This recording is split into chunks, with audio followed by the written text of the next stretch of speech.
Time. Time is running out. Calling all patriots and lovers of our constitutionally protected, God-given, self-evident, inalienable rights in Tennessee and the United States of America. If you are sickened by the liberty-eroding activities of a government that hates you, then it is time to wake up.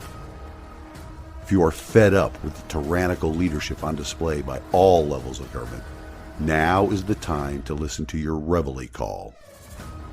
If you are equally tired of the political class, the new aristocracy, lying to you in their pursuit of power and control, now is the time to take a stand in the arena. Please welcome your host, Larry Linton, U.S. Navy veteran and candidate for Tennessee House of Representatives, to the Liberty, Leadership, and Lies podcast.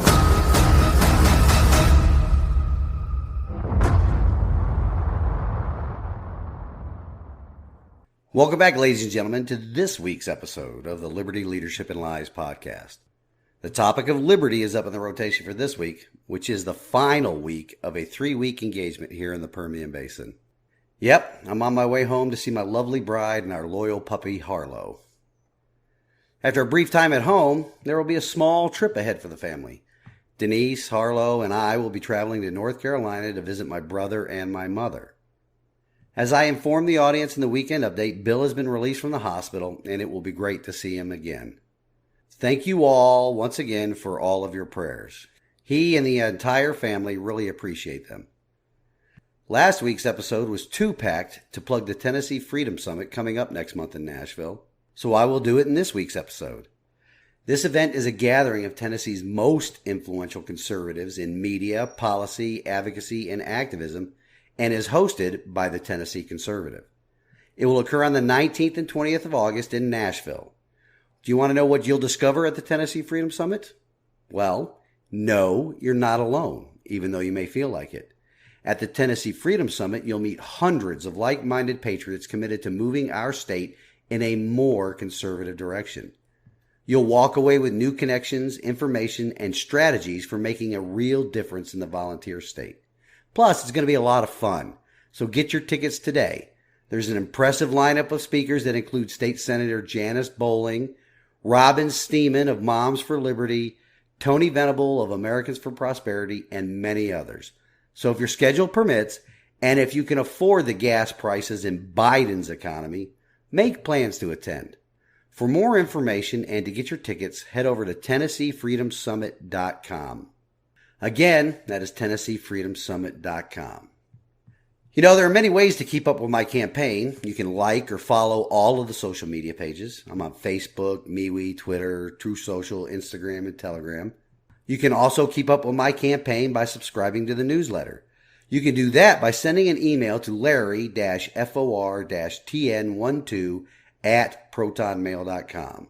Place the word subscribe in the subject line and I will get you added to the distribution list.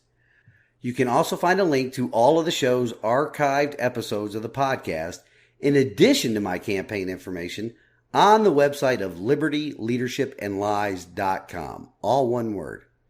I know we all now find ourselves in hard financial times with record-setting inflation brought about by unrestrained government spending. But, as I have previously said, every little bit of money you can donate can help me win. You can find the link to donate to my campaign on the website, and I regularly share that link on my social media pages as well. You do not have to be a resident of Tennessee House District 12 to donate either. Donations from any American citizen can be accepted. You know, I picked up some advertising for my campaign at the Tennessee Conservative and shared that on my social media accounts. If you've not subscribed to the Tennessee Conservative, please do so. Brandon Lewis and his team are doing a wonderful job exposing the rhinos in government and putting out news untainted by the liberal bias in our great state. It is also Brandon Lewis and the Tennessee Conservative that are hosting the Tennessee Freedom Summit this year. Speaking of the Tennessee Conservative, I have some good and quite humbling news on that front that I shared on the weekend update, but it bears repeating again. This outstanding conservative publication and its founder, Brandon Lewis, has endorsed my campaign. It is truly an honor to receive their endorsement because that organization has truly been a godsend to conservatives all across the great volunteer state. So to bring you all up to date on the endorsements I have received so far, I have been endorsed by RestoreLiberty.org. Restore Liberty is a nonprofit 501c4 organization committed to restoring the original intent of the United States. It is focused on reviving and restoring the knowledge of and passion for the liberty America was founded upon. Restore Liberty is based on the ideas found within the Declaration of Constitutional Consent, which reestablishes the relationship between the free citizens of these states and the central government, denouncing the usurpations of their consent by the latter. Restore Liberty's primary mission is to ensure the citizens of each sovereign state within the Union of the United States are able to pursue happiness by embracing true liberty, free from central government control beyond their consent. I have also been certified as a Good Party candidate. What does Good Party do, you might be wondering? Well, it is an organization that believes our representative republic has been corrupted by a two-party system that serves moneyed interests. Like myself, it believes this two-party system leaves people apathetic or having to choose between the lesser of two evils, neither of which truly serve the people. So, important issues like liberty and constitutional limitations on government power continue to go unaddressed. Our system of self-governance has been hampered by the dark doom loop of dysfunctional partisan politics. And like me, Good Party believes that it is no wonder that a majority of eligible voters, over 130 million Americans, including more than half of millennials and Gen Zs, say that neither Republicans nor Democrats represent them. Good Party is not a political party. It is an organization that is building tools to change the rules and disrupt the corrupt, creating a brighter future for all. Good Party's plan is to use the free, open-source technology they created as a lever that marshals the creative community and mobilizes digital natives, who will be the majority of voters by 2024, to vote differently. As this majority of voters is built, Good Party will be building a viral, growing movement that gives truly independent grassroots candidates like myself from across the political spectrum a real chance of running and winning elections for the first time in modern history. And now, I've been endorsed by the Tennessee Conservative. With my campaign, the residents here in Sevier County can be part of something much bigger and very much needed, not only in Tennessee, but in our country. A movement that tells the establishment, the new aristocracy and their useful idiots in media and entertainment, that we want a return to constitutional principles all across the fruited plains. A movement that tells the usurpers of liberty in our states and nation's capital that all governing power is inherent in we the people. It's a movement that will preserve liberty and put a stop to the Marxism that is on the march all across our nation. Speaking of election campaigns, early voting for the August primary elections is underway here in Sevier County. Sadly, for many of the offices here, it is a foregone conclusion because the incumbents are running unopposed. This reminds me of that common definition of insanity: doing the same thing over and over while expecting different results. How has that worked out for we the people the past few generations? The only different results are the erosions of our liberty. My advice to voters in this upcoming election, since it is a foregone conclusion for the most part, just vote your conscience. You do not have to stick with the candidate that is on the ballot. Each position has the option to write in the candidate. Now, let me repeat, I am not telling you who to vote for. I am just letting you know that you have options other than the lesser of two evils: voting for the unopposed candidate or not voting at all. Don't keep going along to get along. The lesser of two evils is always still an evil. The blind loyalty to political parties or the apathy of the electorate, those are the evils that have invaded our electoral process. The evil of doing nothing and allowing for the continuation of the erosion of our rights, of our liberty, or voting solely because the candidate has an R or a D after their name. Most of the people on the ballot are the same ones that were in office that allowed the government to shut down businesses, killed careers and the economy, forced you to wear masks, or allow the government to coerce you into taking an injection that has now been proven to be worthless as advertised, but has many harmful side effects. These same people refuse to stand up to the unconstitutional actions of the executive branches of the state and federal governments. Your livelihoods were destroyed without due process of law. They sat in their elected positions, elected by either apathy or blind loyalty, in their elected positions in our city, county, and state legislative bodies, and they rolled over for executive branch usurpations of our liberty with their lockdown orders and mandates. They did nothing, absolutely nothing, to stop it. Sometimes they even cheered it on. Something that should never occur in a constitutional republic. And right now, all over the county, state, and nation, they are asking you for your vote again. What they are relying on is the apathy of the electorate or the blind loyalty to a political party to keep them in their positions. They are also the same people on the school boards that allow the purchase of divisive, corrosive, and sexualizing curriculums that children are being indoctrinated with. The same members of the school board that are supporting or enabling the policies of national public sector unions, political action committees, and woke special interest groups with money to destroy the role parents have in the upbringing of their children. And it's not just here in Sevier County either. It's across the state and the nation. Speaking of the Sevier County Board of Education, still no response to my inquiry from Chairman McClure yet. Are you surprised? I'm not surprised. I will send a follow-up query once I get back to the homestead and settle back in with my bride and my puppy. If you have been following me on social media, you will know that a social media company has engaged in some censorship of my post. It is the rather innocuous social media platform called Nextdoor Neighbor. I regularly share my podcast on that platform, and somebody, it's a commie that lives in Knoxville, reported me for violating their restriction on political posts. They don't understand that my podcast supports my local election. But I'm just sharing that bit of info with the audience to show you that it isn't just Twitter, Instagram, and Facebook that are engaged in the suppression of conservative voices. Almost all of the social media platforms out there do this kind of stuff. They are the cheerleaders for our republic's march towards Marxism.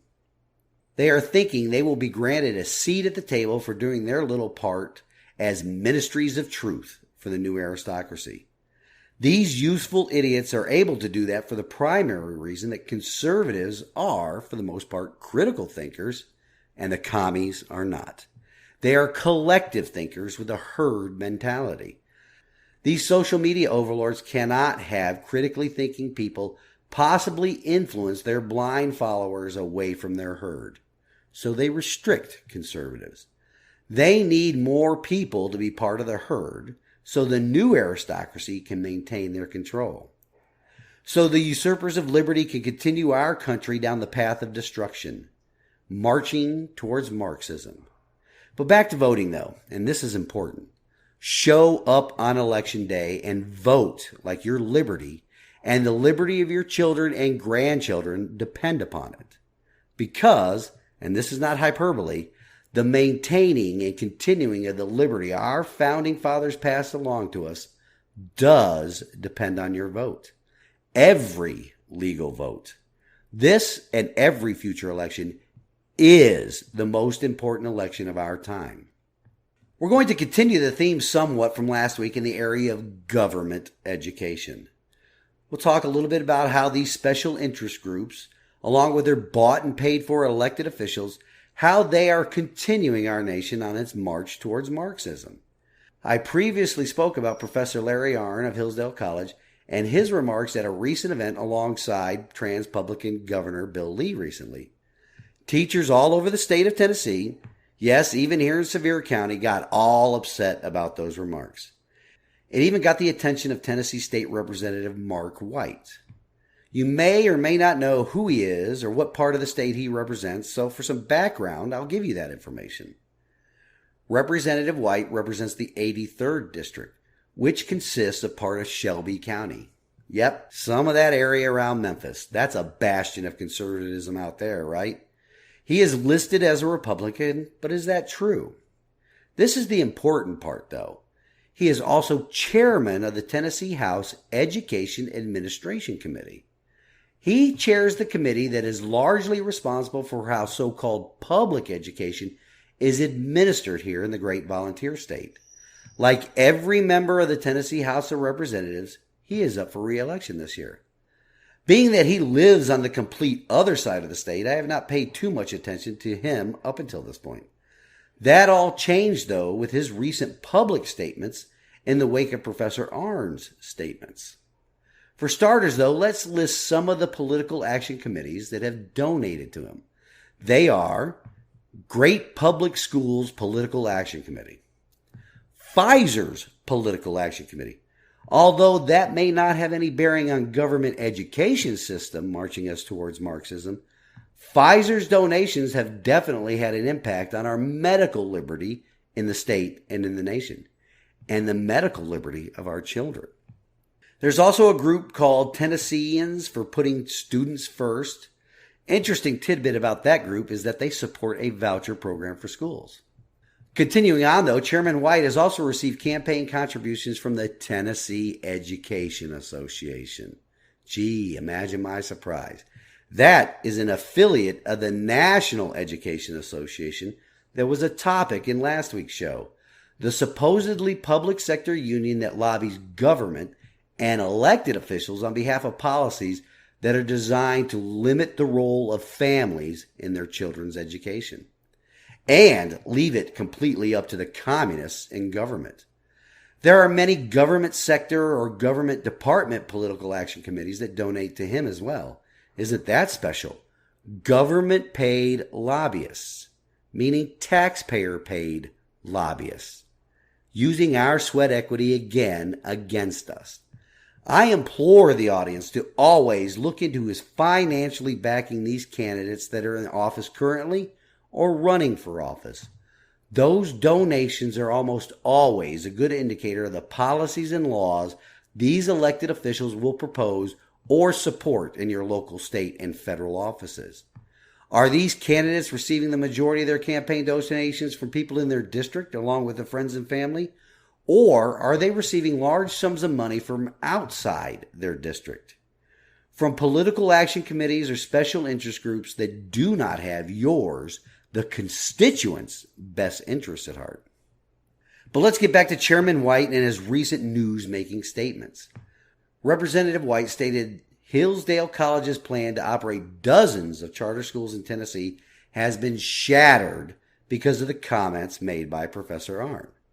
In a Facebook post, Chairman White disagreed with the Hillsdale College president's statements, contending he was trying to tear down his opposition with criticism of public school teachers and the educational system. The exact quote is this, quote, "When the General Assembly convenes next January, any hope that Hillsdale will operate in Tennessee has been shattered," unquote. Hillsdale plans to open 50 charter schools in the state, a process that goes through local school boards and then a state charter authorizing commission. If you're wondering about the comments that Professor Arndt made, at a recent reception in Williamson County, he took shots at teachers saying they are educated in the, quote, dumbest parts of the dumbest colleges in the country, unquote, and that his goal in Tennessee is to show that anybody can be a teacher. Well, that statement may or may not be true. What we have here is the chairman of the Tennessee House Education Committee letting his personal feelings about another man's statement stand in the way of something that will be beneficial for children all across the state. At least on the surface, that is what appears to be the case. Peeling back the curtain and looking at who exactly donates to Chairman White's political campaign can reveal the real reason for this change in attitude. You have to give Transpublican Governor Bill Lee some credit here, though. He told the audience at the recent event he wants Hillsdale to open 100 charter schools. That's 100. That elicited a huge round of applause from those in attendance. It's almost as if Governor Lee is running for re-election. But under Tennessee's new charter law, a bill supported by Chairman White, by the way, The state authorizing body can approve applications even after they're rejected by a school board. Remember what charter schools do, though. I mean, besides providing a much better alternative to the garbage indoctrination that children receive in government schools, by introducing competition into the education marketplace, charter schools break up the monopoly that government schools have in the arena of education. Doing that reduces the power and influence that public sector unions and other enablers of the failed government school systems have on their grip of the indoctrination of children around the state and the nation. So the situation that we have brewing right now is the state of Tennessee, and probably around the nation as well, is this. The forces aligned with government education are spending money all over the place on government institutions and elected officials, all to begin a counterattack against parents and communities that are up in arms after discovering what so-called public education has been doing to their children for a long time now. As I discussed last week when talking about the National Education Association and the policies they are spending money to lobby elected officials and influence government policy, they have nothing to do with reading, writing, math, science, history, or English.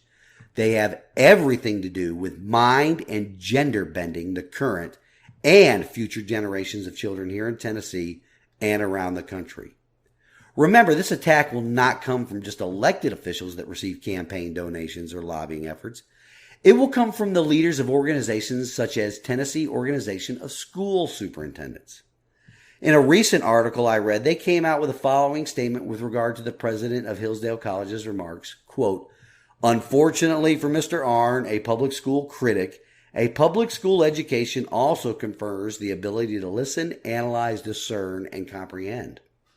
It is clear that the motive for Mr. Arnn's criticism of public schools and public school teachers is driven by his desire to expand his charter school empire into Tennessee.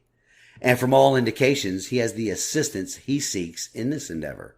The value of public education and public school teachers cannot be adequately stated in a single writing," unquote. Notice the wording of that statement? I kind of emphasized it. Calling charter schools an empire. Trying to evoke the same feelings of dread and fear like recent teachings in public schools calling Caucasian people colonialists or some other such nonsense. All of these statements against a person's comments only to create distrust of all charter school organizations, because it is meant to scare people away from these types of schools that represent an existential threat to the commies and their grip on the indoctrination of children. Why? Always ask the why. Because the public has to be given an enemy, an empire, to distrust and distract from government education's failings. What failings, you may ask? Just look at the recent reports around Tennessee, or even the state you live in, where public government schools are the predominant factor in the education of our nation's children. How are they performing? Let's listen to the words of an award-winning teacher, Joseph Murray, that disputes Representative White's remarks, and they are this, quote, "The idea that those attacking Hillsdale are doing so to stand up for teachers is laughable. They are using Hillsdale to deflect attention away from the fact that Tennessee has a student proficiency rates in the 30s. The biggest insult to teachers is that those in power continue to force a failed education policy into every classroom. Just look at the key elements of the policy. Scripted curricula eviscerate teacher trust and treat us like children. Common assessments move students through an academic assembly line concerned more with quantity than quality. Academic standards control and limit what students learn. Standards-based grading removes competition from the classroom, and equity creates an environment where student identity is more important than their individuality. Rather than stand up for teachers on these key policy concerns, many of the new Hillsdale heroes are silent. Though his delivery was imperfect, Dr. Arnn and Hillsdale have a recipe for success. Lending classical concepts to meet modern standards, Hillsdale charter schools could disrupt public education in Tennessee and force it to change. Those attacking Hillsdale are doing so for this reason, and Tennessee teachers are merely a means to an end. This is not a system of success, and defending it to silence perceived rivals is not a sign of respect to Tennessee teachers and students. It is a slap in the face. Fix this broken system. Don't use teachers as an excuse to distract from its shortcomings. Unquote. Now, Mr. Murray is a constitutional lawyer who left the courtroom to become an award-winning teacher. We need more teachers like this around the state and around the nation, speaking out against not only the broken and failed government education system model, but against the curriculums that are forced into classrooms at the behest of public sector unions such as the National Education Association and American Federation of Teachers.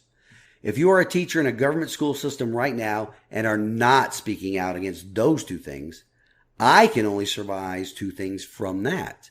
First, you are comfortable suckling at the government teat, and second, you must hate children. As I close out the show today, this week's wisdom from God's Word comes to us from Isaiah 42:22.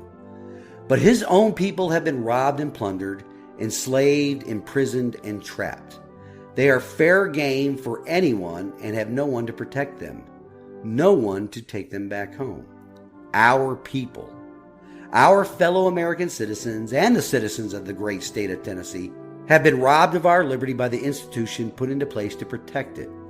Our sweat equity has been plundered by a tax system that primarily serves the new aristocracy and their supporters, enablers, and useful idiots. Through government's reckless spending, we have all been enslaved by a debt burden that is impossible to pay off in our lifetime, as well as the lifetimes of our children and grandchildren. Our freedoms have been imprisoned through the legislative acts of our state and federal governments. Others have been imprisoned for attempting to exercise their constitutionally protected rights, and yet others, those useful idiots that the new aristocracy relies upon to sow hate and division among us, they are set free to roam among us after acts of violence and rioting that have done billions of dollars in damage and injuries and deaths around the country and our state. Also, our children's minds have been imprisoned in mental illness brought about by the corrosive, divisive, and sexualizing curriculums that the government education system and all of its enablers have been forcing down children's throats for generations now. Until next week, stand in the arena with me. Reveille, it's time to wake up.